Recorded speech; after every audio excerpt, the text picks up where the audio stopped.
Thank you so much 1000 మంది subscribers అయినందుకు.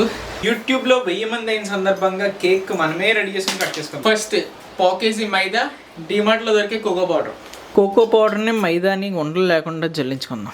కొంచెం బేకింగ్ సోడా కూడా, జార్లో పంచదార ఈ గ్లాస్తో, 3 గుడ్లు, కొంచెం సాల్ట్. నా దగ్గర బటర్ లేదు అందుకని ఆయిల్ వేస్తున్నాను. సేమ్ పంచదార గ్లాస్తో, స్పూన్ వెనిగర్, వెనిలా ఎసెన్స్. వేడి అవ్వకుండా మిక్సీ పట్టుకోవాలి. రెండింటిని కలిపేద్దాం. విస్కర్తో ఒకటే డైరెక్షన్లో తిప్పుకుందాం. థిక్గా వస్తే లైట్గా పాలు. ఇంకా మెయిన్ ప్రాసెస్ మొదలు పెడేద్దాం. కుక్కర్లో సాల్ట్ ఇలా ఈవెన్గా స్ప్రెడ్ చేసుకొని పెట్టుకొని హీట్ చేసుకుందాం. హీట్ చేసిన కుక్కర్లో గ్లాస్ పెట్టి గ్లాస్ మీద ఈ గిన్నె పెడుతున్నాను. విజిల్ రబ్బర్ తీసేసిన మూత పెట్ట మీడియం ఫ్లేమ్లో 40 మినిట్స్ ఉంచుతాం. ఫైనల్గా మన బౌన్సీ కేక్ రెడీ అయిపోయింది.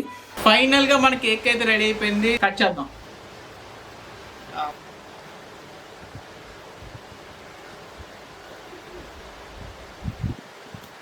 ఓవెన్ లేకుండా కుక్కర్లో చేసిన మంచిగా కుక్ అయింది. 1000 మంది సబ్స్క్రైబర్కి థ్యాంక్ యూ.